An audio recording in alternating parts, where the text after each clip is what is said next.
Agora é bom que já acabou o bate-bate. Já começou. Casa. Ótimo. Então, vamos lá. Para a aula de bioquímica do suco gástrico.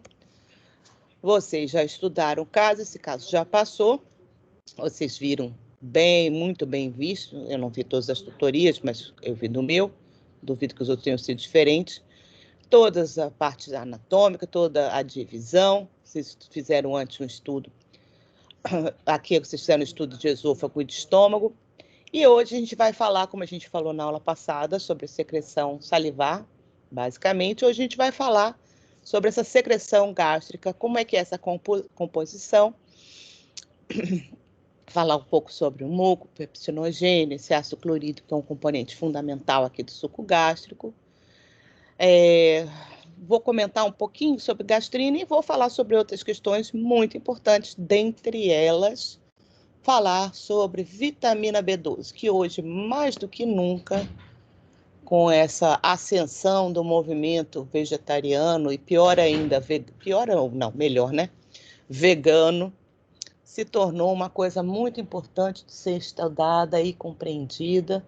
Vocês, independente da área que vocês atuem futuramente, nas especialidades que vocês escolherem, com certeza vocês ainda vão se deparar com pessoas com vários sintomas, que se vocês não estiverem ligados, vão perceber que esses sintomas são atribuídos a um problema de má absorção e de deficiência de vitamina B12. Então, hoje a gente vai falar bem sobre isso.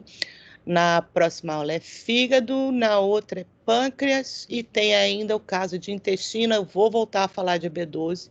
Então, o que eu falar hoje, eu vou falar um pouquinho já de intestino e lá na frente a gente resgata esse conhecimento daqui, ok?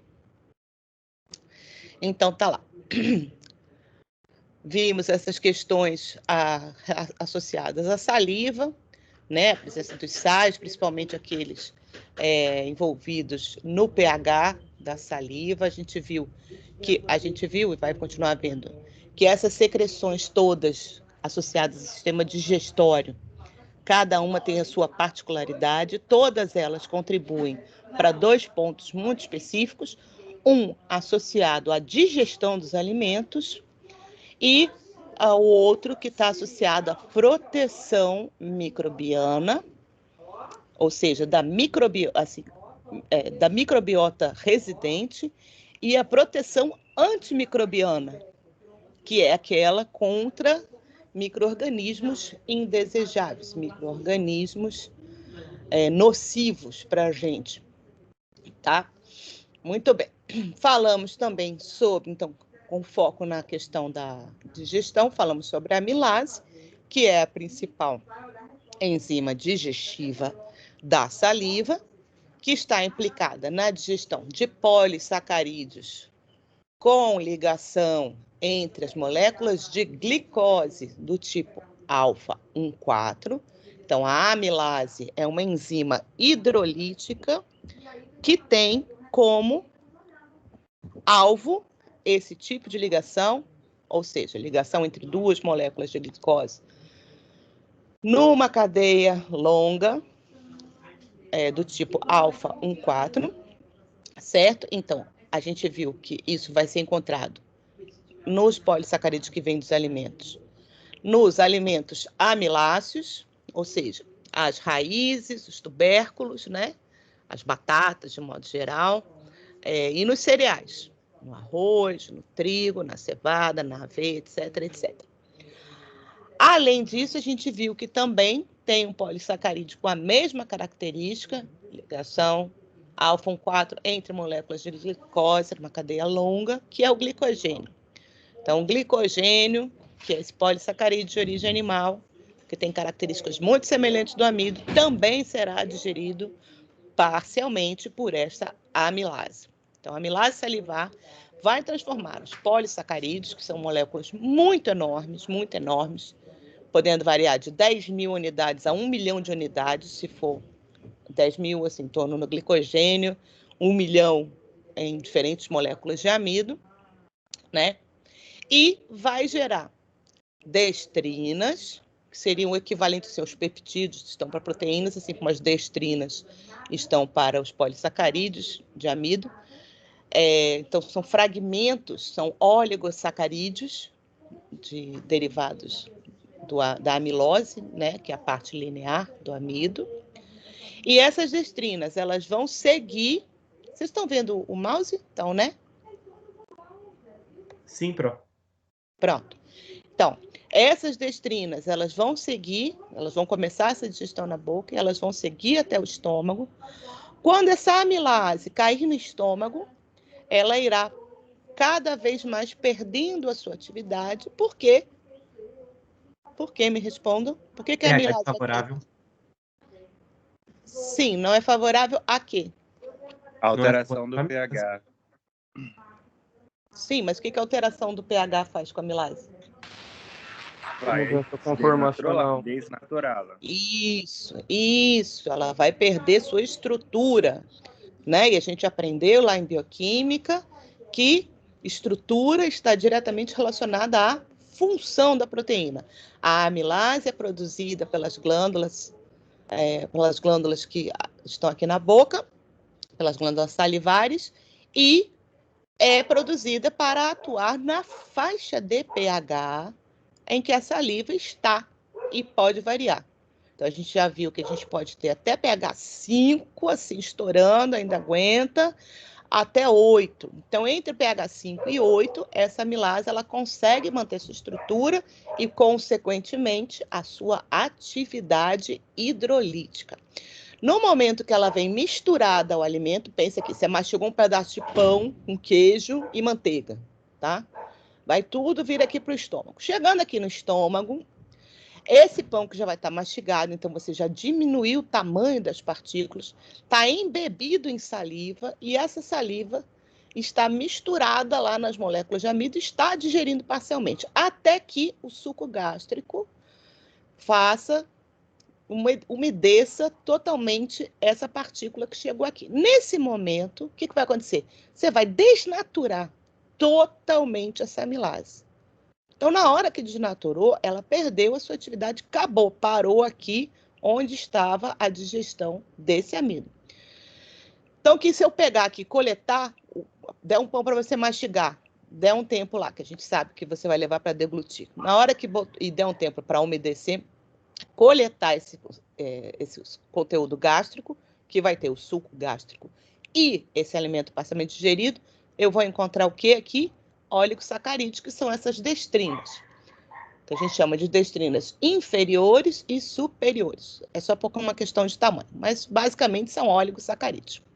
Professora, posso encontrar também disacarídeos, trissacarídeos? Pode. Você vai encontrar maltose e vai encontrar maltotriose, que é o disacarídeo de glicose, ligação alfa 6, e o trissacarídeo de glicose, que é a maltotriose, tá?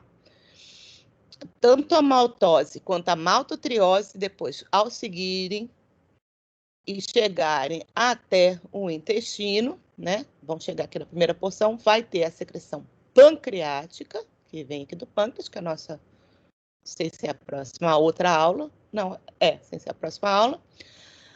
Vai ter a liberação de uma nova amilase aqui. Agora, a amilase pancreática. Ela é igual, ela é parecidíssima com a amilase salivar, mas é outra enzima, ok? E qual é o pH que funciona essa amilase salivar? Em torno de 7, tá? 7, alguma coisa. De novo, podendo variar em torno de 5 até mais ou menos 8. Mas, professora, veio um negócio super ácido daqui. Qual é o pH que a gente tem aqui no suco gástrico? Que é rico em ácido clorídrico. Qual é o pH? Em torno de 2.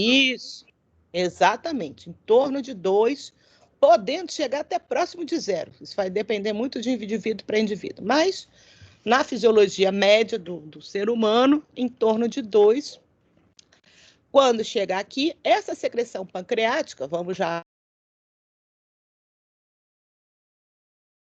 enzimas digestivas, no meio delas a amilase, e vai ter o bicarbonato, que vocês também estudaram bastante, tanto em bioquímica quanto morfo 1 e falou na morfo 2 também, né?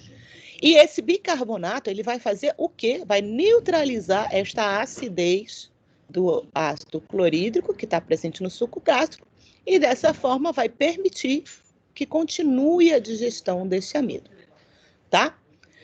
Então, esses oligosacarídeos que não chegaram até maltotriose e maltose vão chegar a partir daqui. Isso vai seguir, vai sendo digerido e ao longo de todo o sistema digestório, a gente vai ter a absorção desta glicose que vai ser gerada durante a absorção. Então, a gente sabe, a gente aprendeu isso, da importância da glicose no metabolismo energético. Por quê? Porque é de acordo, e aí já fica a dica para o pessoal que está estudando pâncreas, hein?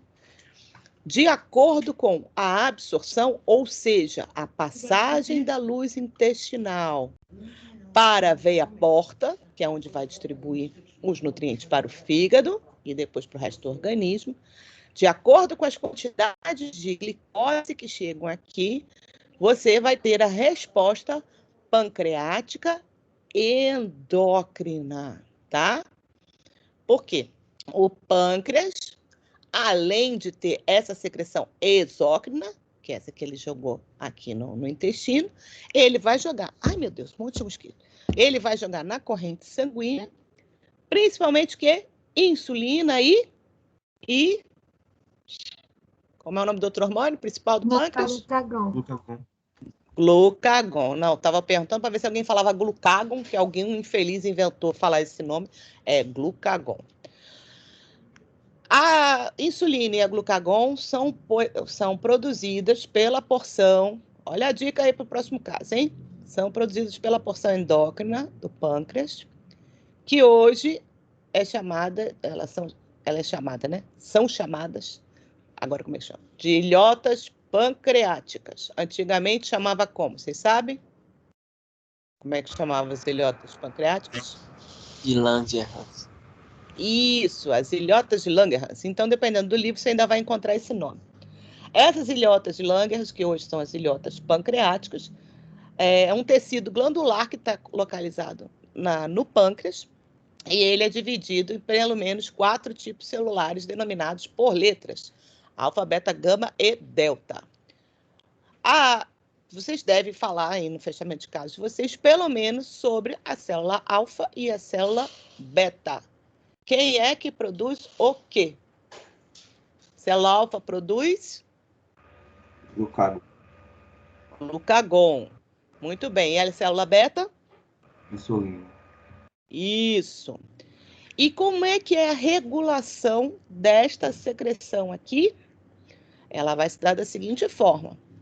Tanto a célula alfa quanto a célula beta têm glúteos, que são os transportadores de glicose, que vocês já aprenderam,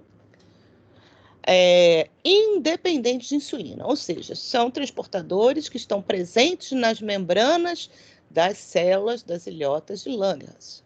Então, as células alfa e as células beta percebem imediatamente qualquer variação da glicemia. Então, se eu acabei de comer e comecei a absorver pela veia porta e depois isso começou a circular pelo sangue, quando passar a irrigação sanguínea chegar até o pâncreas, a gente vai ver pouco a pouco haver a hiperglicemia, que a gente chama de fisiológica, que é a hiperglicemia pós-prandial. Então, a gente vai ver aumentar a entrada de glicose, tanto na célula alfa quanto na célula beta, ao mesmo tempo. O que isso vai resultar? A expressão e a secreção e a liberação de glucagon e de insulina é regulada pela concentração de glicose que entra nessas células. Quando em hiperglicemia pós-prandial, vai entrar muita glicose, tanto na célula alfa quanto na célula beta. Como é a resposta dessas células a essas variações da glicemia? Como é que responde a célula alfa? Como é que responde a beta? Quando está elevada, a beta vai secretar insulina e inibir a secreção da alfa, né? E quando está baixa, a alfa aumenta a secreção de glucagon e inibe a secreção de insulina. Exatamente. Então, o que isso nos diz? Que a glicose vai ativar um sistema intracelular de aumento da expressão de um e diminuição da expressão de outro, ao mesmo tempo. Olha que coisa mais linda. Certo? Então, quando tiver hiperglicemia, o que a gente está vendo agora? A gente vai ver aumentar a secreção de insulina no sangue e reduzir a concentração de glucagon. Prestem muita atenção nisso. Eu disse a vocês ainda há pouco, quando a gente conversava, que o organismo não gosta de 0 a 100 em nada, né? Então, tudo é transição. Não existe a possibilidade de você ficar zerado, nem de insulina, nem de glucagon, tá? Só quando você morrer. Mas enquanto você está vivo, o que vai acontecer? Vai aumentar ou diminuir as quantidades de cada um desses hormônios de acordo com a glicemia. Então, quando a glicemia se elevar, aumenta a liberação, produção e liberação de insulina. Quando a glicemia reduzir, aumenta a produção e a liberação de glucagon. Mas ambos os hormônios estarão circulantes no sangue em todas as fases da sua vida. Obviamente que aquele hormônio que tiver em maior quantidade circulando no sangue é que vai, então, direcionar a maioria das células para os processos sinalizados por aquele. Então, por exemplo, quando tiver com hiperglicemia, é a insulina que vai estar sinalizando para as células trabalharem. Quando estiver em hipoglicemia, o glucagon que vai estar sinalizando. Muito bem. Voltando aqui para o nosso estômago. Além de ter o ácido clorídrico, tendo também o ácido clorídrico como um dos principais componentes do suco gástrico, a gente sabe que ele tem dois objetivos principais. Um é de atuação em cima das proteínas, então ele vai auxiliar na desnaturação, eu falei da desnaturação da amilase, que é a proteína salivar, mas o ácido clorídrico vai desnaturar as proteínas que vêm no alimento. De 10 a 15% do que a gente ingere diariamente, do que é recomendado, são proteínas. Estas proteínas, uma vez que elas vêm no alimento, elas podem vir mais ou menos desnaturada. Qual é a diferença? Se eu comer um alimento cru, eu vou comer as proteínas na sua forma estrutural nativa. Se eu comer um alimento cozido, seja ele frito, seja ele assado, dependendo de como ele for preparado, eu vou ter proteínas mais ou menos desnaturadas. Se eu como uma carne mal passada, por exemplo, eu tenho parte das proteínas já desnaturadas e parte das proteínas praticamente nativas. O fato é que proteínas, vocês estudaram, são polipeptídeos, tem enovelados de uma forma, geralmente com muitas unidades de aminoácidos, enovelados de forma bem compacta, e para que eu possa, então, digerir isso até aminoácidos, eu necessito que isso seja desnaturado. O que quer dizer que alimentos cozidos, fritos, assados, etc., têm uma digestão de proteínas mais facilitada do que alimentos crus? Com certeza, tá? Mas, de uma forma ou de outra, cru ou cozido, o ácido clorídrico ele tem esse papel. Então, esse é um dos papéis dele. Quando ele desnatura as proteínas, ele também desnatura o pepsinogênio. O que é o pepsinogênio?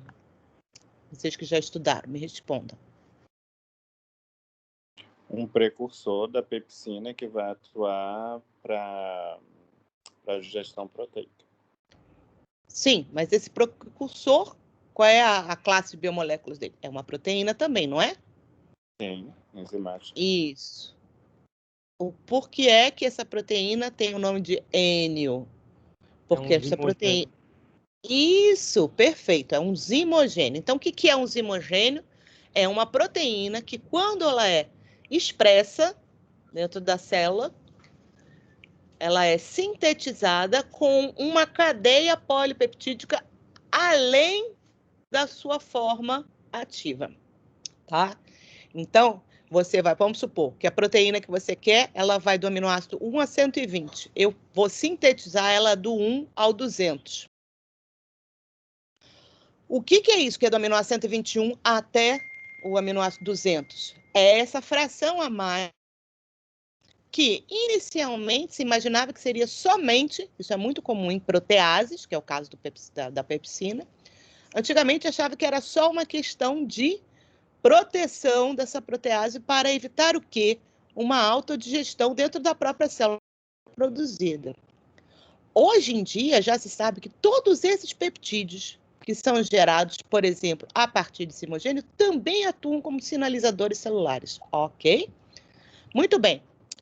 Então, a pepsina, ela é produzida na forma de um simogênio, que se chama pepsinogênio, e sim, quando ela é liberada nas células do estômago e cai no ácido clorídrico, ela sofre uma desnaturação parcial que vai expor uma região que permite a quebra, uma autodigestão. Uma molécula de pepsinogênio desnaturada atua sobre a outra, e assim elas vão quebrando esse peptídeo que tem a mais e tornando, então, a pepsina ativa.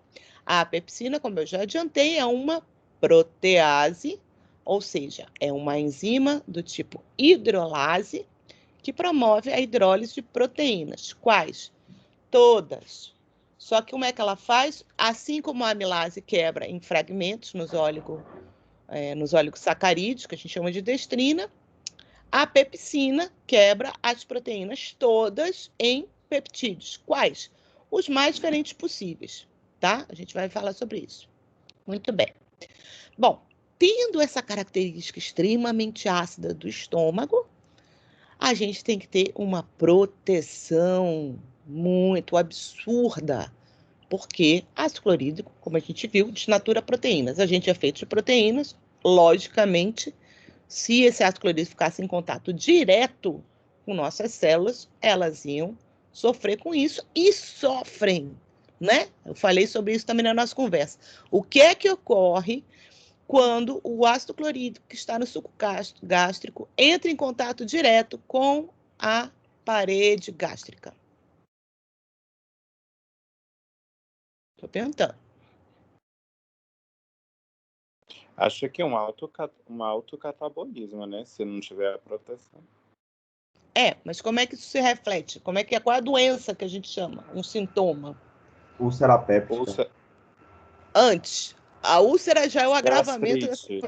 Isso, muito bem, exatamente. Então, o que é a gastrite? É esta irritação, a gente chama de irritação da parede gástrica. E o que ela ocorre? Porque há uma redução na produção desse muco e o ácido clorídrico do suco gástrico chega à camada celular e faz o que ele costuma fazer, desnatura as proteínas, não sei o quê. A pessoa vai entrar com um processo inflamatório doloroso. Quanto mais isso ocorrer, aí sim a gente pode chegar à ulceração, que é quando ocorre essa ferida, né? Então você vai atingindo cada vez camadas mais profundas da parede estomacal, e isso que a gente chama de úlcera gástrica. Pode, inclusive, provocar hemorragias, pode até levar à morte, tá? Então, o muco que é secretado, ele tem esse papel protetor, e junto com este muco, a gente também vai ter secreção de bicarbonato. Então, você vê que o bicarbonato, ele segue em todo o trajeto e você vai encontrar bicarbonato sempre em locais adequados, que é justamente para fazer esse equilíbrio, este tamponamento do pH nas regiões específicas que precisam disso. E, finalmente, a última coisa que a gente vai ver hoje, que é o fator intrínseco, que é o quê, hein, gente? Que qualidade de molécula é o fator intrínseco? Glicoproteína. É uma proteína. Então, como eu sempre digo, quando em bioquímica o professor perguntar onde faz tal coisa, se você não sabe, responda fígado, que 90% das vezes você vai estar certo. E quando ele perguntar que molécula é essa, responda proteína, que 90% das vezes você vai estar certo também, tá? As proteínas, elas fazem praticamente tudo no nosso organismo, ok?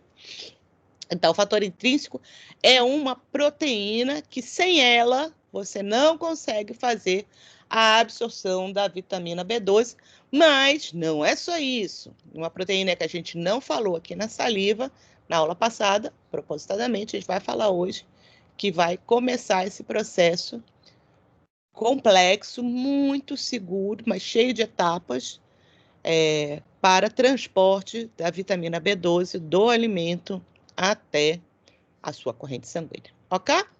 No mais, semana que vem a gente vai falar sobre fígado, vai falar um pouquinho de bile e tal, de vesícula biliar. Vou voltar a falar de pâncreas, já adiantei algumas coisinhas aqui, e finalmente depois a gente vai falar sobre intestino.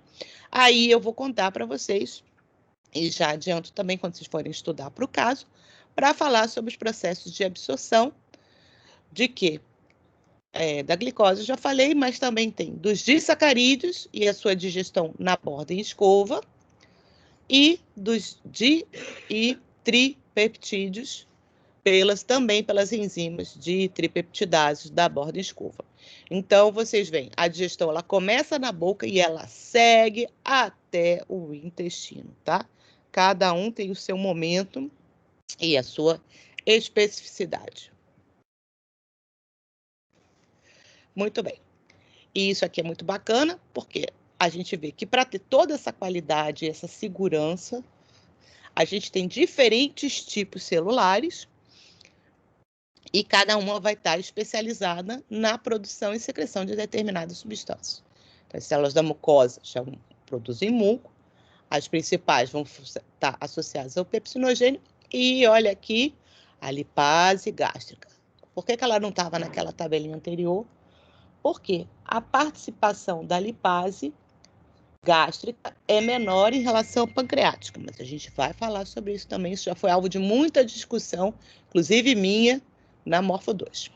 E a gente também tem as células parietais, sensacionais, que são as produtoras de ácido clorídrico e também do fator intrínseco. Além disso, então, a gente tem nessas glândulas gástricas, né? Então, aqui está bonitinho nessa figurinha, mostrando a distribuição mais ou menos. Vocês devem ter visto em lâmina, muito mais bonito. Talvez não tão didático assim, mas é mais bonito, né? É um corte. E a microscopia, a gente vai ter as células produtoras de histamina. A histamina é sensacional. A histamina, ela aparece no corpo todo.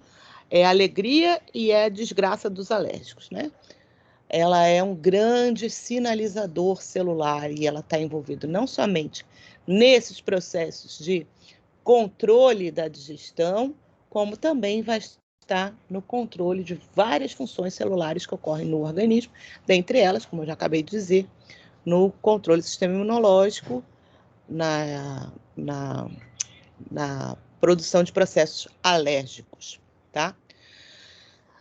No caso aqui do estômago, a histamina é secretada e ela que vai ser responsável pelo estímulo para a liberação de acetilcolina e gastrina. A gente vai ver o papel dessas três substâncias que são responsáveis pelo estímulo da secreção gástrica. Repare quanto mecanismo de proteção a gente tem envolvendo essa produção de secreção gástrica. Bom, nessas células principais, então, está lá, como eu falei, a pepsina, pepsinogênio e a lipase gástrica. Ainda temos as células D, células G, que vão estimular somatostatina. Somatostatina, vocês também vão encontrar sendo produzida por outros locais no nosso organismo, também é um ótimo sinalizador celular. Aqui, no caso, a gente vai ter ela como um contrarregulador da secreção gástrica, e a gastrina, que também vai estimular a secreção gástrica. Outra enzima fundamental aqui para esse processo todo, e em todo o organismo, é a anidrase carbônica. Lembrem-se, água e CO2, está aqui, né? Sempre podem reagir se combinando e formando ácido carbônico. No entanto, esta reação não é espontânea. O que significa isso? Que é mais fácil o equilíbrio ficar virado para a formação de CO2 e água do que para a formação de ácido carbônico. O que é que a anidrase carbônica faz? Ela é uma enzima que permite que essa ligação seja feita em tempo hábil com a vida, ok? E qual é o objetivo disso? Em todo o organismo, em todas as secreções, a gente vai encontrar anidrase carbônica, porque justamente para que a gente possa, então, ter esse sistema que a gente conhece como sistema tampão, que é o ácido carbônico. Ele se chama ácido porque ele pode dissociar, liberando H+, e liberar a sua base, que é o bicarbonato. Então, quando a gente fala de transporte de CO2, por exemplo, para dentro e para fora da célula, em geral, podem ler isso. Tem anidrase carbônica dentro e fora das células, sempre, sempre. E a gente sempre vai ter algum tipo de transportador de bicarbonato nas membranas celulares. Então, antigamente, e vocês vão encontrar isso em muito livro, inclusive em artigo, dizendo que ocorre difusão passiva de CO2, blá, blá, blá. Eu não acredito em difusão passiva. Tem gente que não acredita em Deus, eu não acredito em difusão passiva. Por quê? Para que a gente tenha um controle do que está dentro e fora de todos os sistemas que ocorrem na vida, né, sistemas biológicos, a gente tem que ter um controle. E uma forma da gente controlar o que está dentro e o que está fora é justamente por esses sistemas de transporte específicos, que é dado por proteínas, não é o fígado, é proteínas. Nesse caso, a gente tem, então, quando a gente forma esse bicarbonato dentro da célula, ele vai funcionar com uma proteína do tipo antiporte. Sai o bicarbonato com uma carga negativa, entra o cloreto. E esse cloreto entra para quê? Para que ele saia por um canal de cloreto para poder fazer a composição do suco gástrico, tá? E, juntamente, esse H+, que também é produzido, vai por uma próton ATPase ou vai ainda com essa troca, essa proteína trocadora, que é uma próton potássio ATPase. Então, no estômago, a gente tem a próton potássio, que faz o simporte com gasto de ATP. Tá? Muitos alunos com dificuldade de falar esse nome, a gente fala assim, ó, próton potássio ATPase, ok? Então, aquilo que eu tinha falado anteriormente, para que a gente tenha o estímulo da célula parietal, ela tem uma forma em repouso e ela tem essa modificação, inclusive, estrutural, física, né? Possui receptores. Esses receptores são o quê, gente?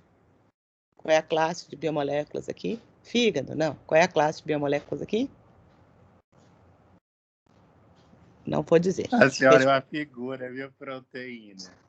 Muito bem. Proteína, que a gente tem aqui. Falei que você acertava?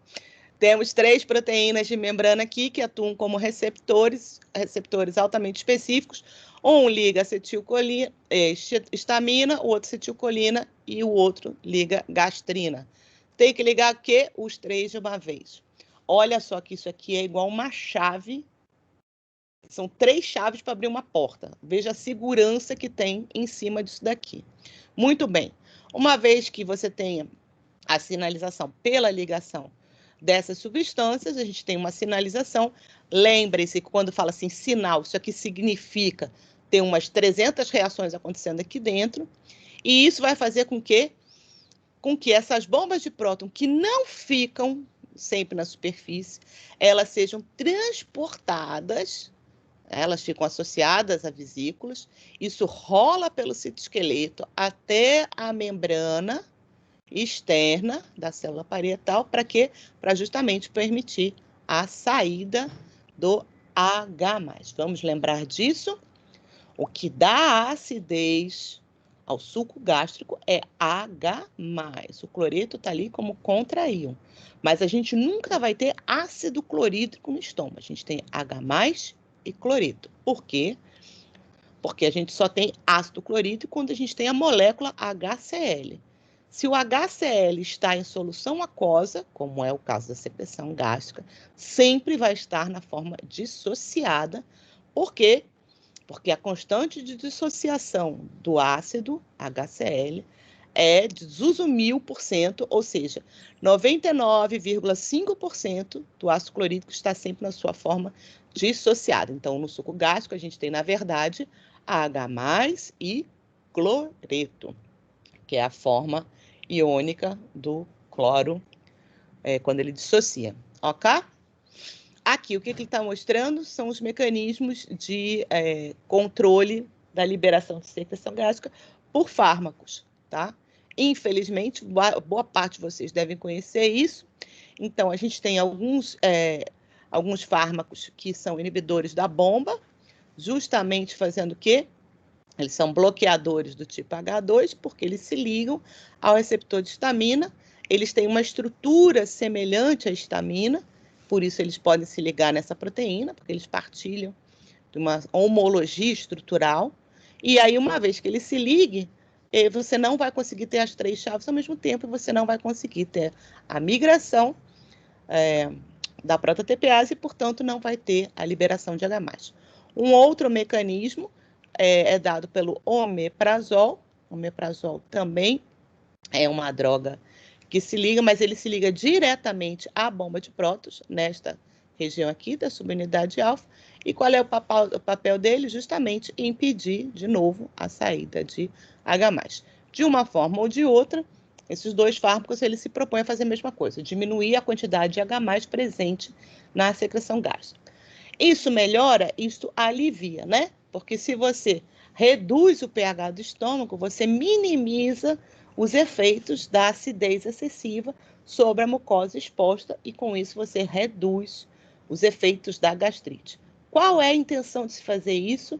Como se sabe que isso é dado por uma redução da mucosa, né, dessa camada mucosa, você espera que seu organismo reaja e recomponha essa mucosa.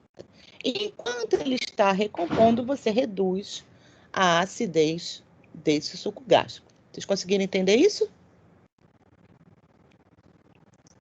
Sim?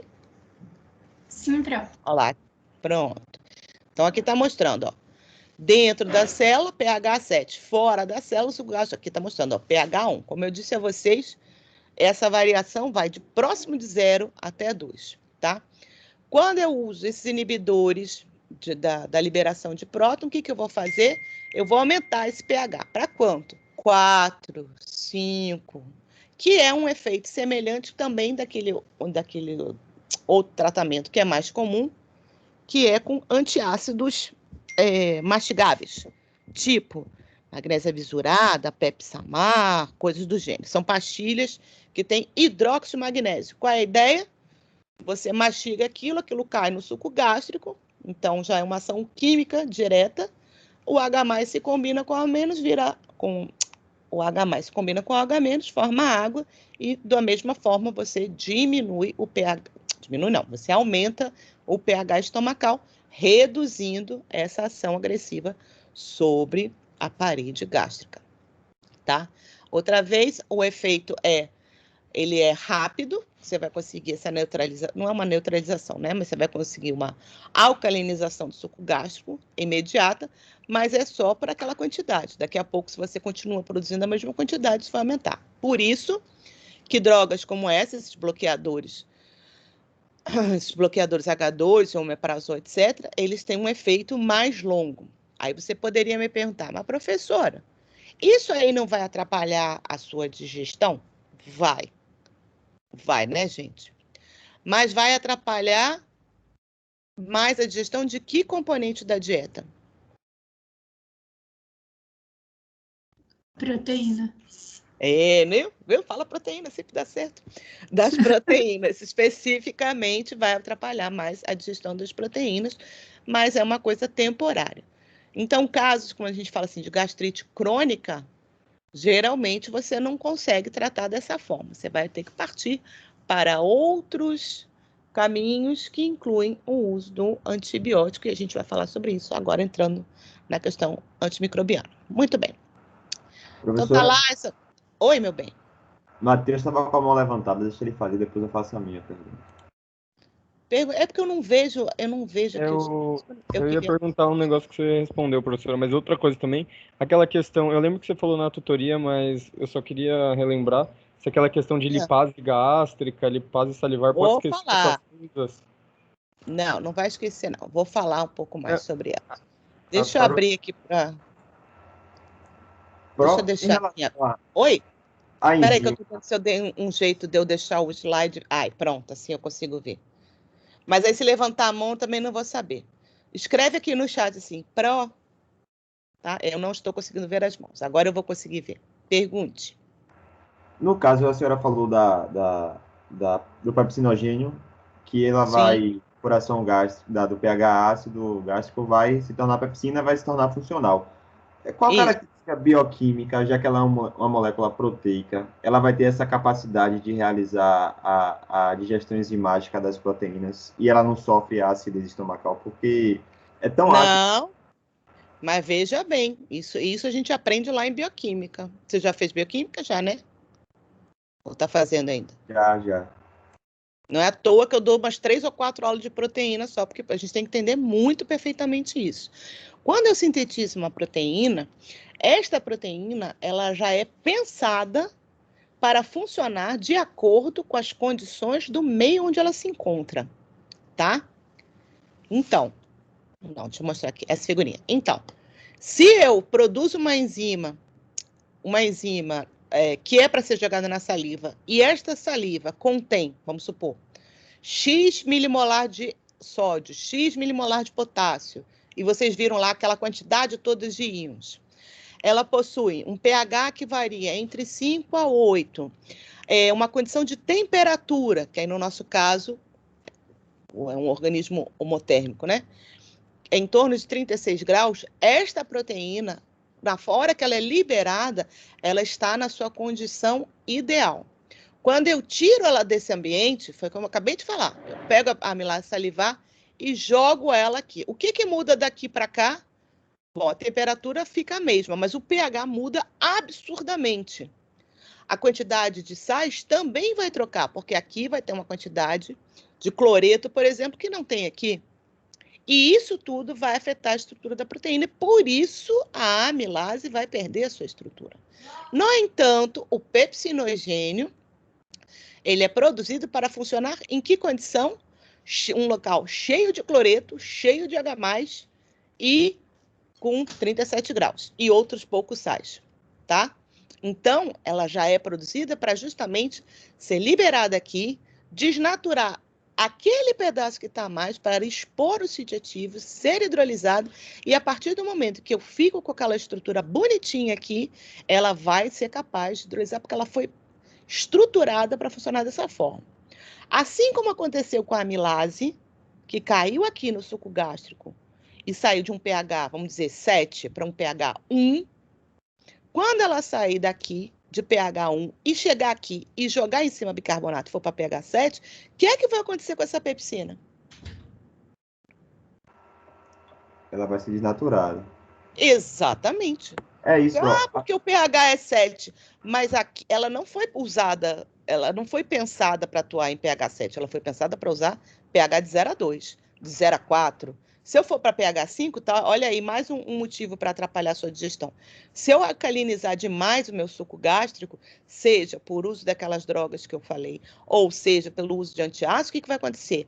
Não só eu vou diminuir a quantidade de H+ presente, o que vai dificultar a desnaturação das proteínas do alimento, como vai afetar a atividade da pepsina, que tem o que a gente chama de pH ótimo de funcionamento. O que é uma condição ótima de funcionamento de uma enzima? É uma condição onde ela está dentro das condições do ambiente ótimas, ou seja, as perfeitas, para que a sua estrutura tridimensional esteja intacta. Quaisquer variações das condições do meio implicam em alteração de estrutura. E isso que a gente chama de desnaturar, ou seja, perder a estrutura nativa. A estrutura nativa é a funcional. Quando essa desnaturação é parcial, ou seja, ela teve um pequeno desenovelamento, pode ser que ainda ela mantenha a sua função, mas ela também perde parcialmente sua função. O que significa isso? Se ela desnatura, tipo, 10%, isso, dependendo da região que ocorre na proteína, pode levar a 90% da perda da atividade. Às vezes, a proteína desnatura 50%, perde metade da sua estrutura, no entanto, o seu sítio ativo, ou seja, onde a região onde ela tem a sua atividade, permanece íntegro. Então, a atividade é perdida 5% só, tá? Nesse caso específico das secreções digestivas, isso também é pensado para funcionar dessa forma. Então, a amilase ela tem a sua função otimizada para ocorrer na secreção salivar, ainda consegue, durante um tempo, funcionar aqui até ser desnaturada pelo pH. A pepsina é pensada para funcionar em pH de 0 a 2, e quando ela se caminha para cá, ela vai perder a sua atividade. Aí você me perguntaria, mas professora, mas ela não estava digerindo as proteínas? Mas eu falei, essa digestão, ela é parcial.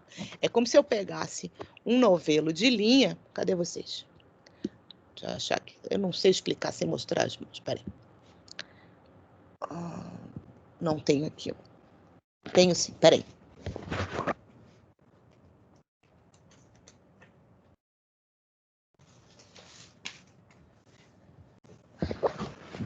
É bom que minha filha faz artes manuais na escola dela, sempre tem alguma coisa aqui, ó. Aqui, ó, pronto. Aqui está uma proteína enovelada. Pense aqui que essa proteína, cada pedacinho, vocês estão vendo? Cada pedacinho assim equivale a um aminoácido.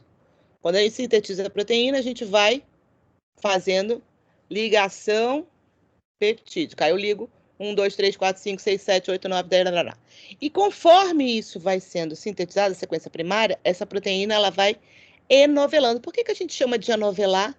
Porque é a mesma coisa que a gente faz com uma linha, ó.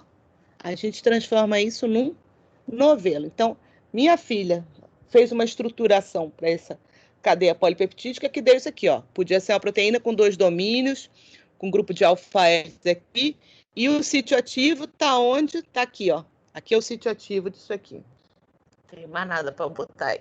Tem sim, achei uma caneta. Peraí. Ó, pronto. Esse buraquinho é o canetase. Essa canetase tem uma atividade com um sítio ativo para isso daqui. Aí que eu estava falando de perda da estrutura, da desnaturação. Perdi a ponta. Aqui, ó. Se eu faço assim com essa proteína, eu estou desnaturando ela, ok? Aqui, ó. Mas o que aconteceu com o sítio ativo dela? Tá lá, ó. Tá inteirinho. Eu não vou desenrolar isso tudo, que vai dar trabalho para a menina enrolar depois. Mas se eu continuar desenrolando isso aqui muito, olha quanto eu posso desenrolar desse novelo aqui, sem afetar isso daqui, o sítio ativo. Então, mesmo perdendo 50% da estrutura, a atividade aqui muda pouco. Vai mudar um pouco? Vai. Por quê? Porque do jeito que ela está enovelada, por exemplo, isso daqui sustenta essa estrutura e mantém esse buraquinho aqui, que é a região do sítio ativo. Quando eu começar a desenovelar, ela vai se tornar mais frouxa. E aí, o que pode acontecer? Ao invés de ficar bem ligado, ó, a afinidade já mudou. Ó, ela já não liga mais da mesma forma, tá? É isso que acontece com todas as proteínas. Se ao invés de eu desenovelar ela por aqui, eu começar a desenovelar ela por aqui assim, ó, eu não vou fazer isso, mas vamos supor que eu puxasse aqui esse fio. Eu fui direto no sítio ativo e pronto, ó, acabou. Eu só fiz puxar aqui, ó. Cadê? Não existe mais sítio ativo por aqui. Então, a alteração estrutural, eu mudei, tipo, 5% da estrutura e ela perdeu totalmente a sua atividade. Tá? A pepsina é como se... A pepsinogênia, a pepsina é como se fosse isso aqui também, onde, por exemplo, essa parte aqui roxa... Vocês estão conseguindo ver o novelo? Sim, Estamos sim. Ó, pense que essa parte aqui seria justamente aquela cadeia polipeptídica a mais, tá? Eu joguei isso daqui no suco gástrico. O que acontece? Isso aqui, ó, começa a se afrouxar e ó, e expõe, ó, aqui, tá vendo aqui? Aqui é o sítio da protease. O que vai acontecer? A gente vai ter várias cópias disso, ó. Virei ela do avesso. Por que ela virou do avesso? Porque isso aqui é como ela estava dentro da célula. Na hora que eu joguei no suco gástrico, essa parte aqui, ela praticamente não se afeta. Por quê? Porque o tipo de aminoácido tem aqui, o tipo de ligação que tem entre as moléculas de aminoácido aqui, não é afetado por esse pH ácido, mas essa região aqui é. Então, ela faz assim, e na hora que ela faz assim, essa parte aqui atua em cima de outro pepsinogênico está aqui, e faz com que ele se parta daqui, ó, ele tira. Aí eu removi essa parte e fiquei só com o sítio ativo de fora. Beleza. Aí a pepsina começa, pega qualquer proteína e sai digerindo, e fazendo o quê? Fragmentos, peptídeos. Isso aqui vai seguindo, vai descer do estômago e vai chegar lá no duodeno, na primeira porção. Quando chegar no duodeno, tá, pH 1, 2, joga em cima um monte de secreção pancreática. O pH sobe. O que vai acontecer com esse pedaço aqui que estava íntegrozinho? Vai se despencar todo e vai, ó, desnaturar totalmente. Desnaturar totalmente é perder. Isso aqui é como se eu pegasse, que eu não vou fazer um negócio desse, mas é como se eu pegasse toda essa linha aqui e fizesse um grande bolo, expondo as ligações peptídicas que estão aqui entre os aminoácidos. Para quê? Porque dessa forma, se eu pegar uma tesoura agora, que é uma hidrolase, eu consigo, ó, cortar isso em pequeninos pedacinhos, que vão ser aminoácidos livres, que vão ser prontamente absorvidos, di e tripeptídeos, que vão ser digeridos pelas di e tripeptidases que estão na borda escova, que são proteínas muito bacanas, que estão na membrana, que vão fazer a entrada e digestão ao mesmo tempo no enterócito. Mó barato, né? Entendeu? Então, a pepsina atua lá no estômago, passando para a primeira porção, ela vai perder sua estrutura, vai ser digerida pelas proteases pancreáticas, e esses aminoácidos vão para onde? Vão voltar para a corrente sanguínea e ser utilizados novamente. Não é bacana? Então, aquilo que um dia foi pepsina, um dia pode virar uma proteína do seu cabelo, uma queratina. Diga, Saulo. Eu tenho 3 dúvidas. Uma é de pâncreas, então eu vou esperar a senhora terminar a aula e aí eu faço no final da aula. Não quer esperar a aula de pâncreas? Não, né? Porque vai ser depois do caso, então seria melhor. Espertão. Então, é o seguinte. Em relação ao estômago, quando a gente faz o uso de anel gástrico, ou então de balão, há algum tipo... Porque eu imagino que sei que é por contato que a gente tem uma maior, por exemplo, secreção de suco gástrico. Contato da célula com o alimento. E, de alguma maneira, a gente tem algum tipo de interferência quando utiliza esse artifício de balão ou anel.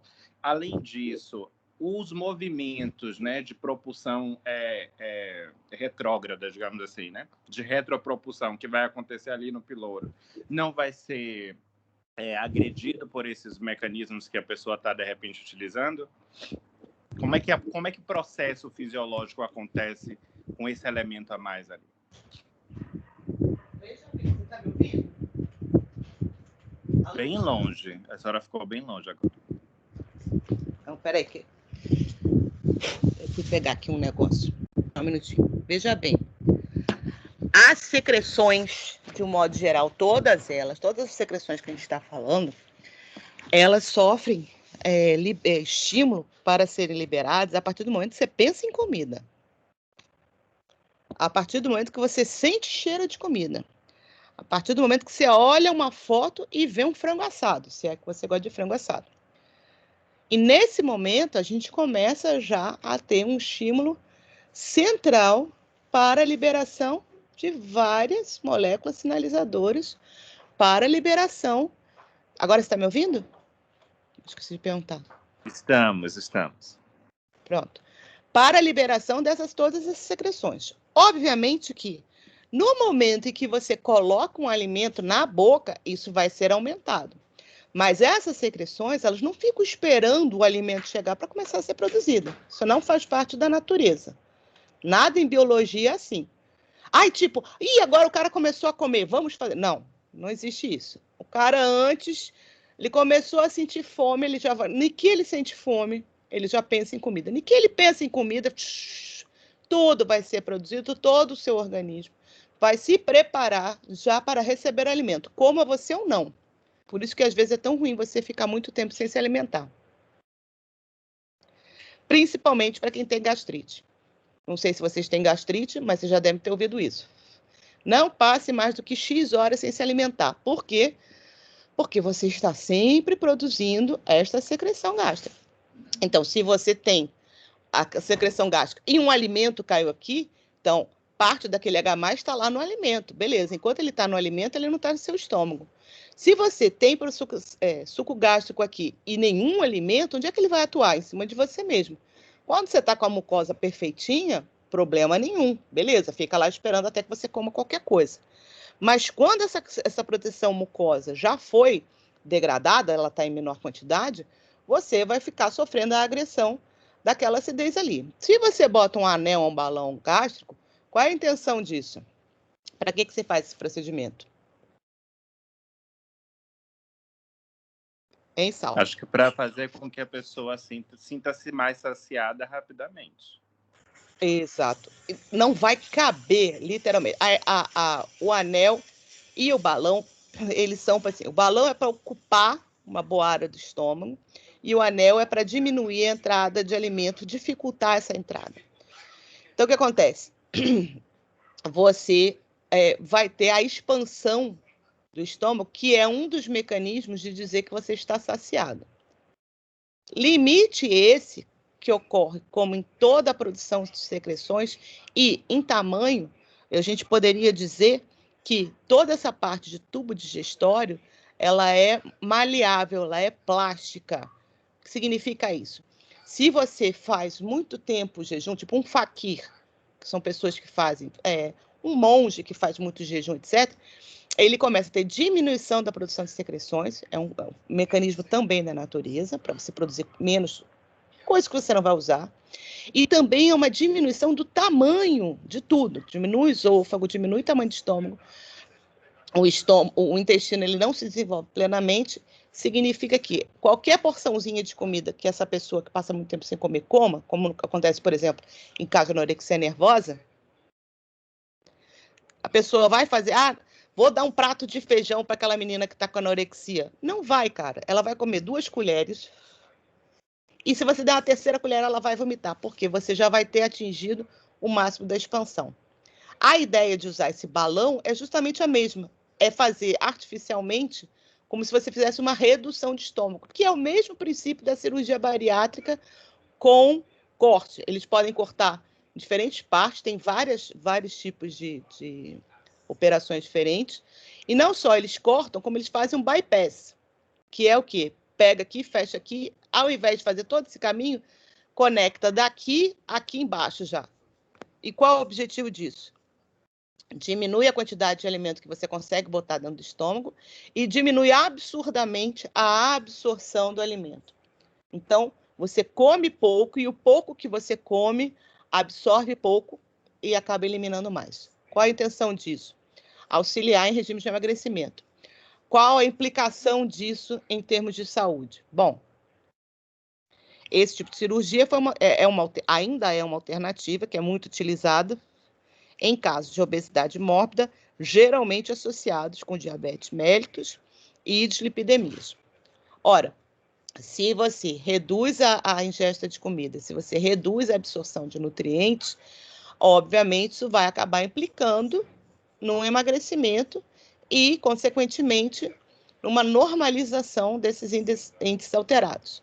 Então, geralmente, se tem uma resposta muito boa com relação ao emagrecimento, ao retorno dos níveis glicêmicos normais e retorno dos níveis lipidêmicos normais. O problema é que a obesidade não é só uma questão do cara quer comer mais, entendeu? O organismo dele como um todo, então aqui a gente está falando questões de anatômicas e questões Oh, meu Deus, o que eu ia falar? Das questões anatômicas e... Esqueci qual era a outra coisa que eu ia falar. Mas, de qualquer forma, a obesidade, ela tem como papel central uma alteração da fome, ela tem uma alteração do sistema de regulação central do apetite relacionado diretamente ao humor. Então, toda a parte de sinalização, ela também deveria ser alterada, e não é. Então, é muito comum, vocês podem olhar na literatura, que vocês vão achar vários artigos falando sobre isso, que a reincidência de obesidade ocorra no indivíduo que fez a bariátrica. Isso é mais comum. Eu tenho um caso assim próximo. Eu tenho uma amiga que fez 2. Primeiro ela fez isso, ela botou esse anel e esse balão. Depois ela fez essa de redução de estômago mesmo, corta o estômago, corta um pedaço, joga fora e faz o bypass. Na primeira vez ela perdeu 55 quilos. Depois ela engordou 50 de novo.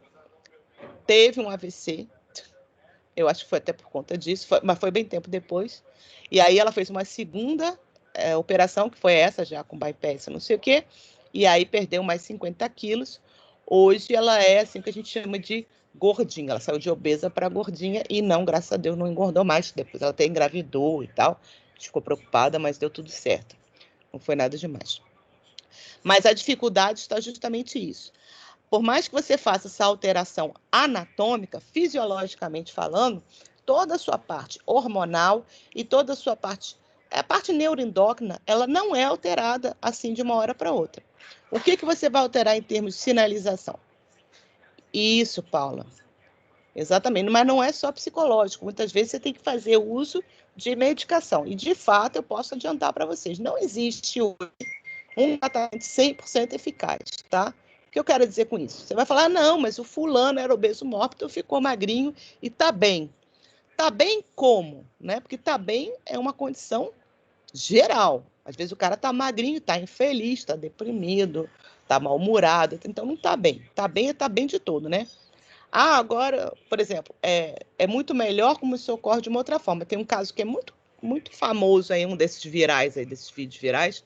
Não sei se vocês viram, um americano. Um cara gordão, cabeludão, que já tinha feito 1000 coisas para emagrecer, e aí ele resolveu fazer yoga. Mas não foi estudar yoga, filosofia, não sei o que. Ele resolveu fazer... Lá nos Estados Unidos esse movimento é muito forte, que eles chamam de power yoga, é uma yoga forte, que na verdade é uma ginástica bem puxada, com muitos alongamentos. E o cara começou, não conseguia, até que ele foi pegando lá o jeito. O cara perdeu não sei quantos 1000 quilos, ficou magro e ficou todo saradão, só fazendo yoga lá. E ficou todo feliz, porque foi uma adaptação lenta do organismo dele, não foi esse fenômeno abrupto. E aí a coisa tende a ser longeva, porque ele encontrou uma atividade física que lhe dava prazer, perdeu peso longamente. Acredito eu que no meio do caminho ele tenha estudado qualquer coisa de filosofia para entender o que estava acontecendo com ele, e sim, aí foi um processo que ele conseguiu. Numa cirurgia bariátrica, é uma coisa extremamente... É um processo radical que muitas vezes é feito para preservar a vida do indivíduo. Tipo, o cara já está com obesidade mórbida, e o nome não é mórbido à toa. Significa que se nada for feito de intervenção, ele vai morrer alguma hora. Ou o coração vai parar, ou vai ter uma parada cardiorrespiratória, ou ele vai ter um AVC, ou ele vai ter isso, tem milhões de complicações associadas a isso. O próprio diabetes pode causar uma série de problemas, e aí você faz isso de sistema emergencial. Mas nunca vai ser a origem do problema. O que é que causou a obesidade naquele indivíduo? E aí eu lhes digo, o que causa a obesidade no indivíduo não é o fato dele comer muito. O fato dele comer muito é a consequência, tá? Assim como a anorexia.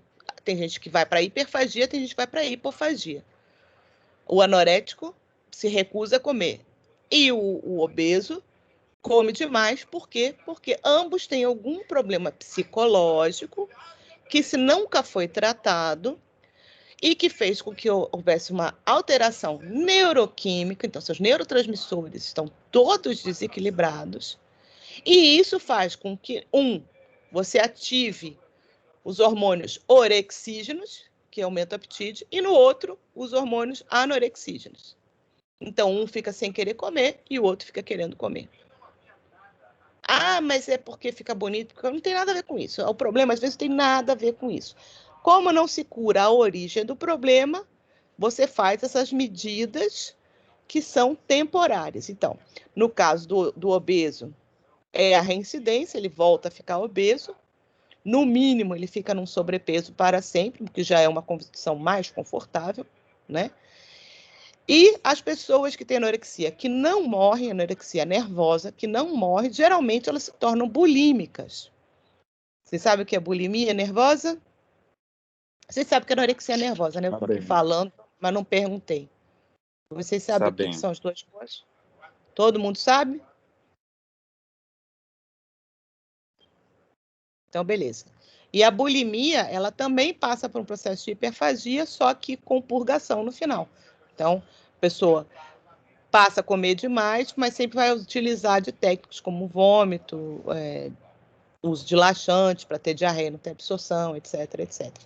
Por quê? Porque a origem do problema em si não foi tratada, tá? Então, eu falei tanta coisa que eu não sei se eu te respondi, Saulo. Era isso que eu ia falar, não completamente, porque assim, a minha dúvida estava em a gente precisa ter uma dilatação do estômago para, por exemplo, ter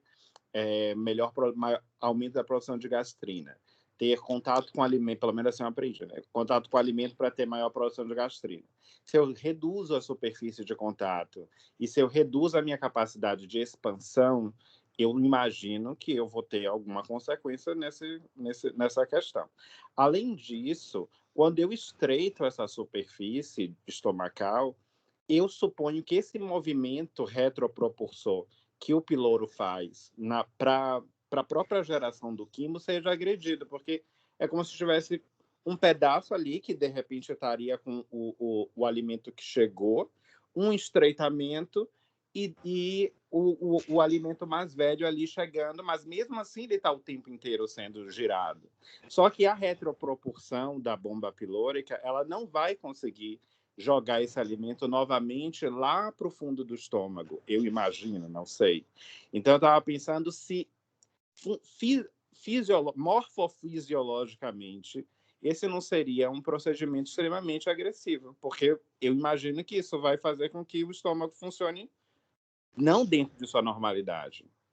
Sim, mas isso eu respondi, foi isso que eu falei. É um procedimento, tipo assim, é como se uma pessoa estivesse no precipício, você salva ela, mas ela ainda, você segura ela pela mão, entendeu? Ela ainda vai se cortar, vai se machucar. Não é assim, não é bom, mas é melhor que o cara morrer, você entendeu? É agressivo, sim, gera uma série de problemas. Um dos problemas que tem, fora esse da reincidência, mesmo a pessoa que continua a manter seu peso, etc., ela passa a ter o que a gente chama de síndrome de má absorção. Então, essa pessoa terá que fazer, muitas vezes, reposição de uma série de nutrientes, principalmente micronutrientes, e muitas vezes por via injetável. Por quê? Porque ela remove partes importantes do intestino, onde, aquilo que eu acabei de falar lá no início da aula, só naquele local acontece aquilo. Se você corta aquele pedaço e joga fora, aquilo já não vai acontecer adequadamente, tá? Então, assim, é bom salvar vidas, mas não é de longe, óbvio, uma coisa ideal. É uma coisa que foi o que eu falei. Nesse caso que eu contei do cara que fez yoga, é um processo muito mais adequado, porque aí não foi só yoga e a ginástica que fez ele perder o peso, mas tem uma outra rotina, tem uma melhoria de humor, provavelmente ele deu uma repensada na alimentação dele, então, assim, ele vai comer coisas mais saudáveis, então ele vai mudando o seu estilo de vida e vai tirando aquele estresse que foi que inicialmente gerou aquilo ali. Quando você pega um sujeito que está obeso, ou seja, como se ele tivesse uma alta de uma crise, corta o estômago dela, tira fora, faz um bypass, etc., você impossibilita dele fazer uma coisa que era uma das coisas que ajudava no controle da frustração dele, que ele nem sabe qual é, tá? Vamos combinar. Na maioria dos casos, a pessoa não sabe o que levou ela a ficar daquele jeito. Ela não faz a menor ideia. E isso precisaria de muito tempo de terapia para tentar resolver. Então, assim, naquele momento ela começa a perder peso e tal, mas até a alegria associada à alimentação ela vai perder, porque tudo que ela comer ela vai passar mal. Logo depois que a pessoa come, ela fica tomando só uns líquidos, já com as coisas digeridas, porque ela perde muito da sua produção de secreções, perde tecido, então ela vai perder grandes partes de tecido, e ela vai ter um acompanhamento nutricional muito severo para não cair numa desnutrição profunda. E aí ela vai emagrecer, depois tem que fazer plástica para recolher o tanto de pele que cresceu, que não vai retroceder com o emagrecimento, ela só vai despencar. E ainda tem essa, viu? A gente tem que lembrar dessa questão. O tecido adiposo, vocês devem ter aprendido lá em bioquímica, o tecido adiposo também tem uma função endócrina assim, importantíssima. Então, o tecido adiposo, conforme as células adiposas vão se enchendo de gordura, elas também vão produzindo substâncias sinalizadoras e jogando na corrente sanguínea. Então, elas avisam as células próximas e elas também jogam na corrente sanguínea. O que faz, você controla o seu apetite, inclusive. Então, quanto mais tecido adiposo você tem, maiores ficam suas necessidades de alimentação. Você entendeu? Por quê? Porque a qualquer esvaziamento dessa célula, ela já entra em pane e começa a secretar um monte de substância orexígena para aumentar a sua fome. Para quê? Para que você encha logo ela. Só que esse enchimento da célula do tecido adiposo também é limitado, existe uma limitação de tamanho. Então, quando ela fica muito próxima, a gente tem, e continua chegando nutriente, ela faz uma sinalização para multiplicação, diferenciação de células-tronco em célula adiposa. Então, você vai aumentando a quantidade de adipócitos conforme você vai ganhando peso, quer dizer, você ganha gordura, mas tem que ter onde guardar. E quando você emagrece, dessa forma, aí, com uma cirurgia, o que vai acontecer? Você vai esvaziar essas células todas, mas elas não vão desaparecer. Então, a remoção da pele e do tecido adiposo, ela é obrigatória. Fala assim, não, eu não ligo de ficar com essas pelancas, vou dobrar e botar um pregador. Não, não pode. Por quê? Porque todos aqueles adipócitos vazios, vamos dizer assim, vão te enlouquecer. Eles vão te enlouquecer. Aí você não vai conseguir, você ia ter um retrocesso muito rapidamente e não ia conseguir comer, etc. E tal. Então, é uma cirurgia que tem que ser feita logo após a perda de peso, justamente para garantir o sucesso que ocorre, tá? Ocorre em muitos casos da cirurgia bariátrica. Entendeu? Espero que eu tenha respondido agora tudo. Foi? Foi sim. Então, deixa eu continuar aqui. Cadê? Muito bem. Aqui. Bom, então aqui é a mesma coisa do anterior, só está com uma outra figurinha, mostrando lá as 3 substâncias que regulam a secreção ácida, mostrando onde é que os antagonistas de receptor H2 atuam, como a gente mostrou lá em cima. O que mais? Mostrando aqui a potência TPase, aqui não tem nada de novo, não. Muito bem. Outra coisa que eu ainda não falei com relação ao suco gástrico é o controle microbiano. Então, na semana passada, a gente falou sobre a quantidade absurda de proteínas que a gente tem na saliva, que são produzidas em menor quantidade, por exemplo, que a amilase. Em quantidade, tem muito mais amilase que outras coisas. Tem muita mucina. Agora, a gente viu uma enormidade de proteínas que têm atividade antimicrobiana contra vírus, bactérias, contra fungos, leveduras, eventualmente contra alguns tipos de protozoário, eventualmente com alguns tipos de ovos de larvas, etc, etc. Então, esta é a primeira frente de defesa antimicrobiana, ou seja, as proteínas da saliva. A segunda defesa direta é justamente o que? Essa acidez absurda que a gente tem no estômago.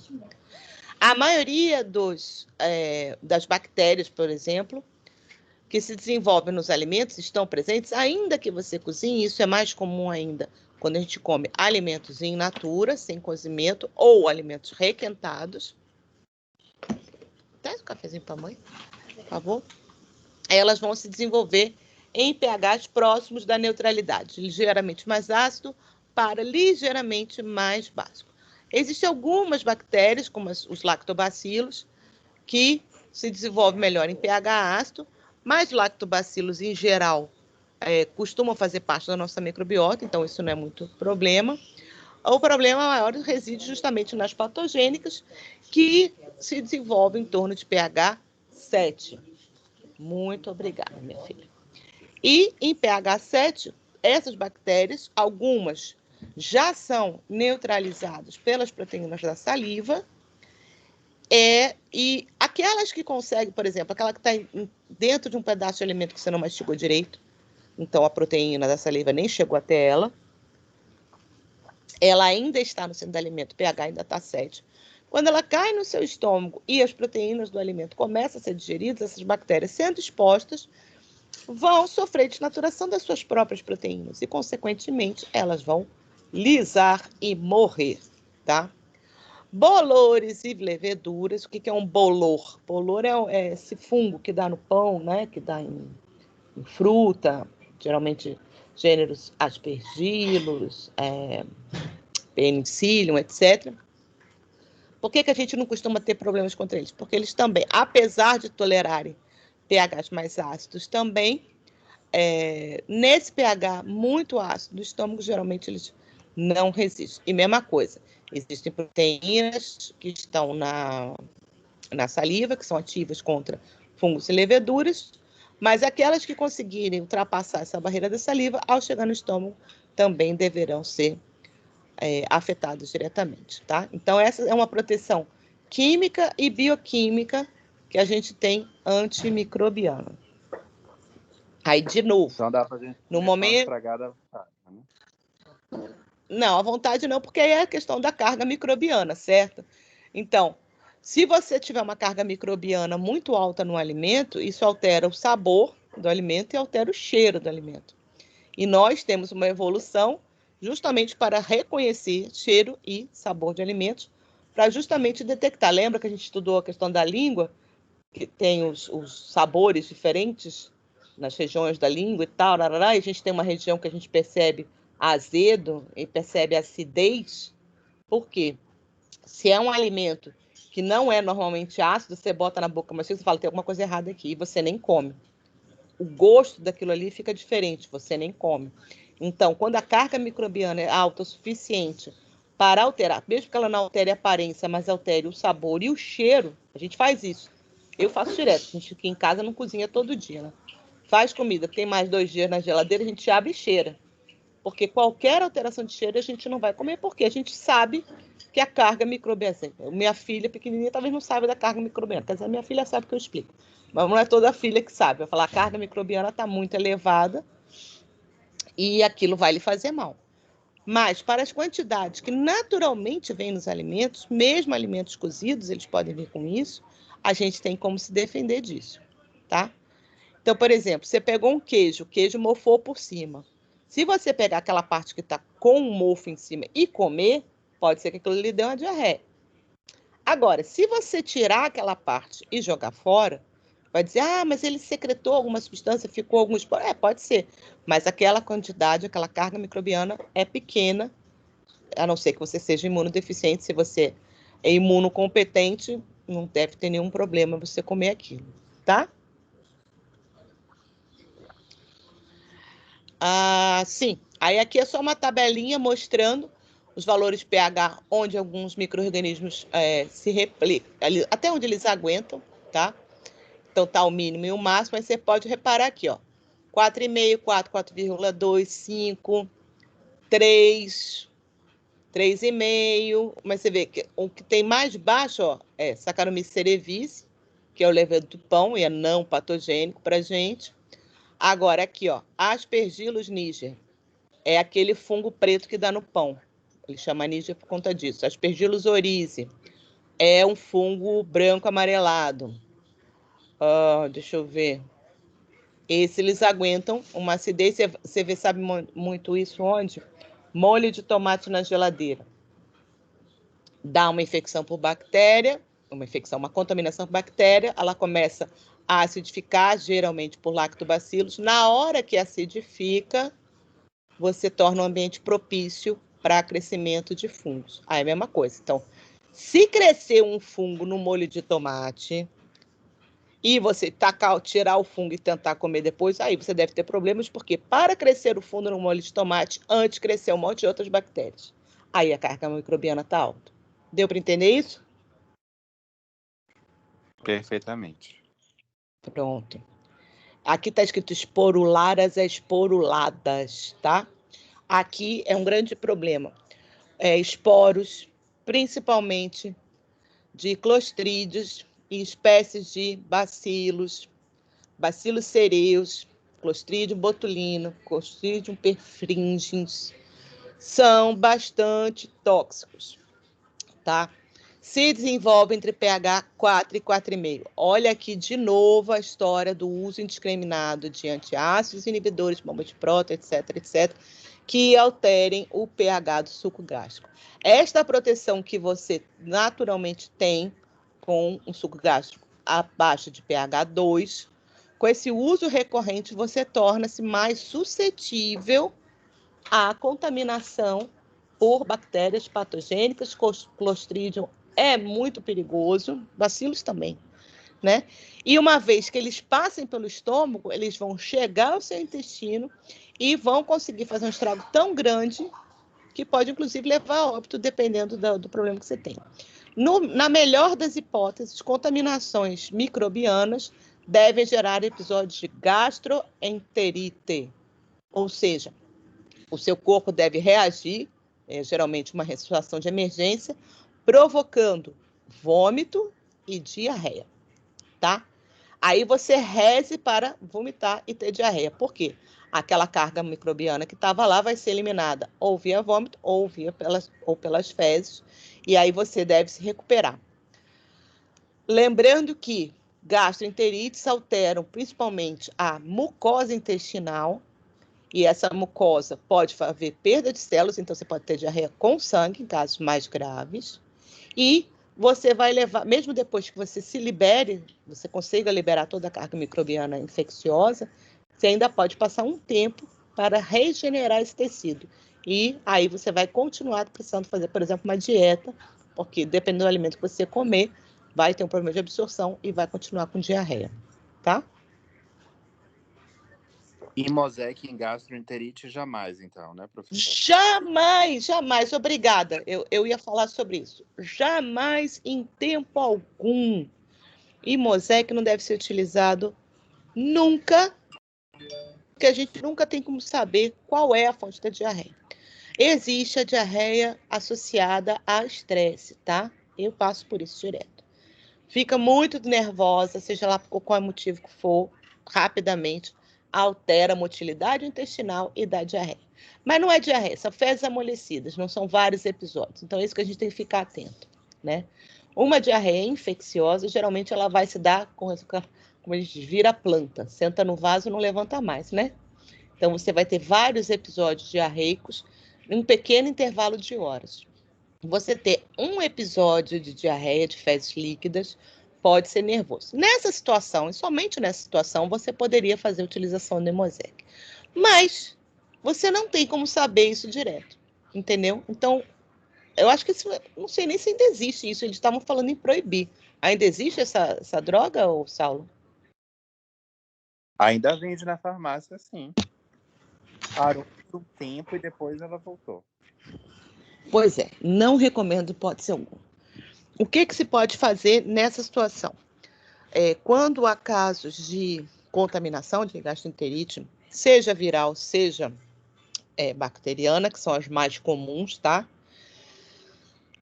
O uso de probióticos é muito recomendado, especificamente de Saccharomyces boulardii, que é o que a gente encontra, é uma levedura que a gente encontra no medicamento mais antigo, chama Floratil, e hoje, graças a Deus, tem uma série de outros similares que são bem mais baratos. Florente, floral, tudo começa com flor para você saber o que é. Por quê? O que você faz aí? Você faz uma competição. Você bota uma levedura que altera tanto aquele microambiente que leva à morte desses micro-organismos patogênicos e, com isso, ela lhe beneficia, tá?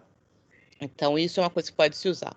E, em caso emergencial, o uso de carvão ativado também é interessante. Carvão ativado, para quem não sabe, são umas pastilhas de carvão. O carvão ele é bem poroso, ele tem microporos, e aí ele faz absorver o conteúdo, tanto que está no estômago quanto no intestino. Quando ele absorve esse conteúdo, ele, junto com a água, ele traz essa carga microbiana e você elimina, acaba solidificando um pouco mais as fezes e vai eliminando aquele agente patogênico. Claro que se você tiver com uma carga microbiana muito alta, isso pode complicar. Então, o ideal mesmo é você usar um fluorativo e fazer reposição hidroeletrolítica, que é uma das piores complicações de gastroenterite.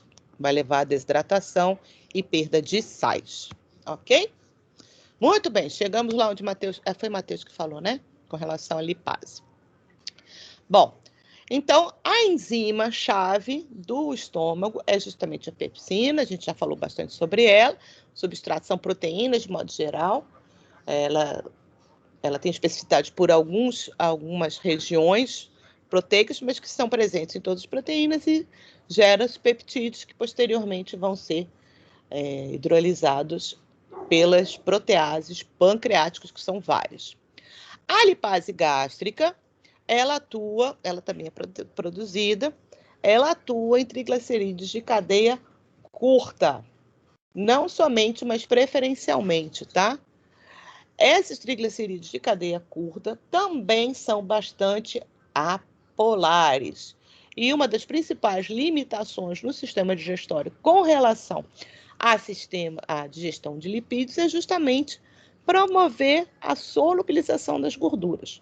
Processo que só deverá ocorrer, vocês devem ter falado sobre ele no caso de fígado, quando ocorrer a liberação de bile sobre o bolo alimentar, pois a bile é que vai fazer essa emulsificação, tá?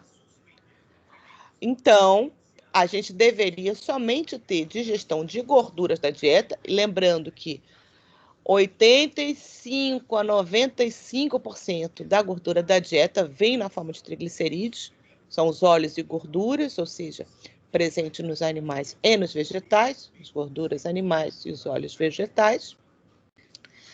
Mas existem algumas, por exemplo, as gorduras que estão compostas no leite, a gordura que está no leite, ela está na sua forma emulsificada. Então, tanto no leite materno quanto no leite vaca, essa é possível ser digerida, então a lipase gástrica tem uma preferência por essa ação.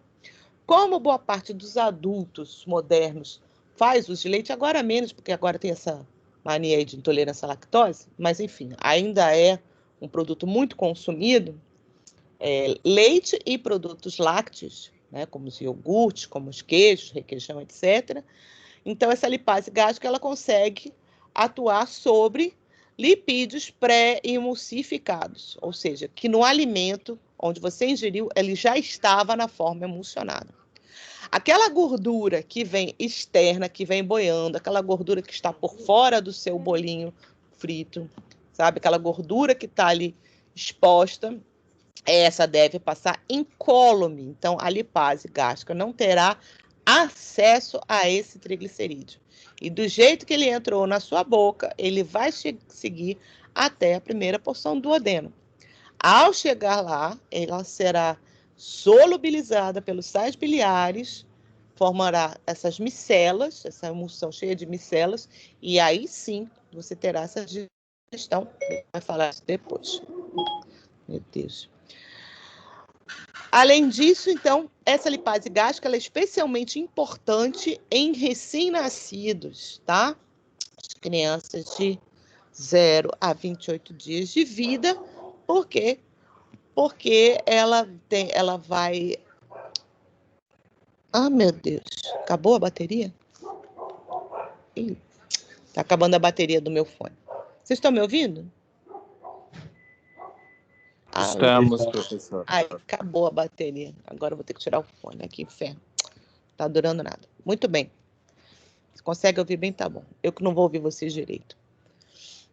Então, em adultos, ela vai responder por cerca de 10%, tá? Pode chegar a 30%, mas o mais comum é que seja em torno de 10% da digestão de lipídios da dieta, mas nos recém-nascidos ela vai chegar até 50% da digestão lipídica.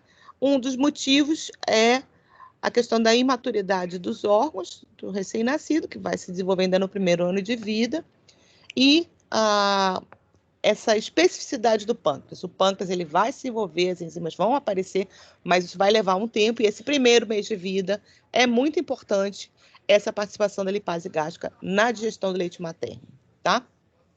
Leite materno, tá? No leite de vaca, você não vai ter tanto desse triglicerídeo que é a tributirina. Pronto, aqui então está mostrando a pepsina e o pepsinogênio e a pepsina. Isso aqui é a estrutura tridimensional. Então, nesse caso da pepsina, o segmento que vem a mais está marcadinho aqui em vermelho.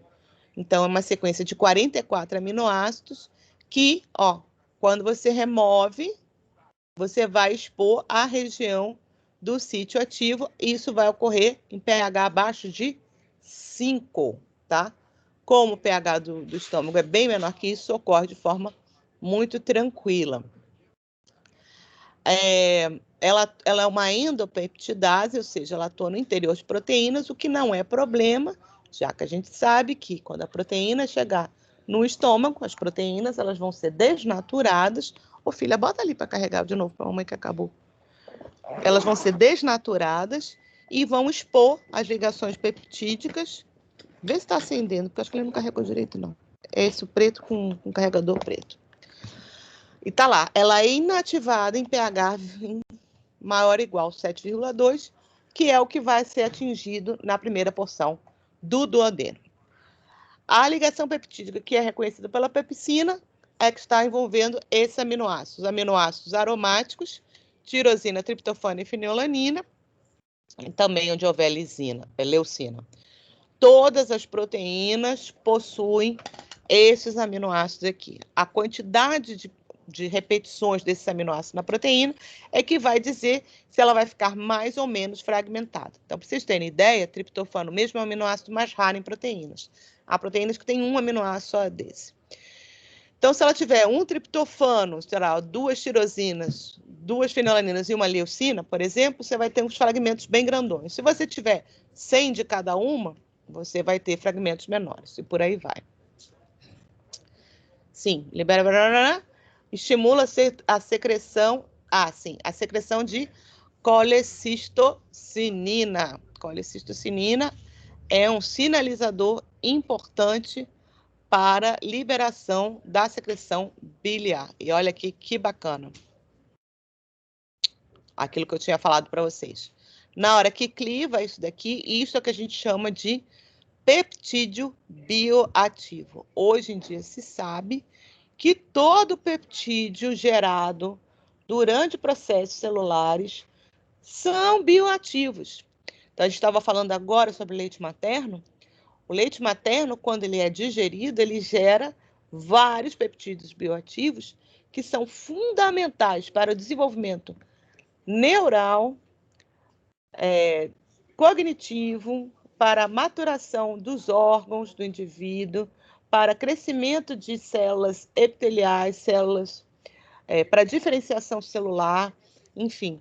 Então, hoje se sabe que o leite materno, ele faz com que as crianças se desenvolvam mais adequadamente e mais rapidamente, e um dos motivos é justamente por conta dessa sinalização que é dada por esses peptídeos bioativos, gerados a partir da digestão das proteínas do leite. Pronto, aqui é só mostrando que as células parietais, então, elas vão fazer a liberação de ácido clorídrico e de fator intrínseco. Aqui está a questão da lipase gástrica. Aqui tem um textinho, depois vocês podem ler, que eu não vou ficar lendo isso aqui para vocês, mas parte eu já expliquei. Então, ele fala dos processos de emulsificação no alimento,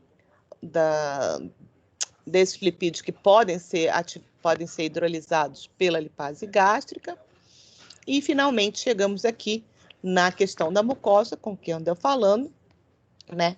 Mostrando que essa camada mucosa, esse muco que é produzido, ele mantém essa separação entre as células gástricas e o suco gástrico.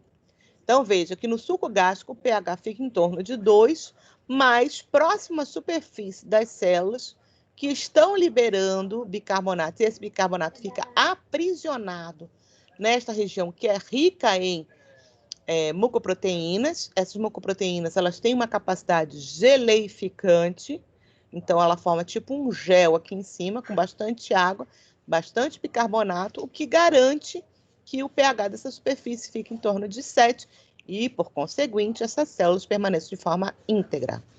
Vários são os motivos pelos quais você pode reduzir essa produção de muco, entre eles o estresse excessivo. Então, quando a gente tem essa redução dessa camada mucosa, que pode atingir até 2 milímetros de altura, você então fica mais sujeito à gastrite, como eu falei lá no início da aula, tá? Pronto. E agora entramos aqui na coenzima. Eu vou deixar isso para falar na aula de segunda-feira, tá? Segunda-feira eu vou falar sobre a parte de coenzima e já continuo na sequência. Cadê vocês? Na sequência eu continuo com fígado. Vou fazer uma aula conjuminada de fígado e pâncreas. O que eu não consegui dar nessa aula, na quinta-feira, eu continuo. Alguém me perguntou sobre a questão da prova. Eu falei que o cronograma já estava atualizado, mas eu não fui lá conferir. Vocês chegaram a olhar lá? Eu olhei, tem várias datas, tem datas repetidas. Como assim? Tem um dia que tá como vai ter tutoria, como vai ser a prova no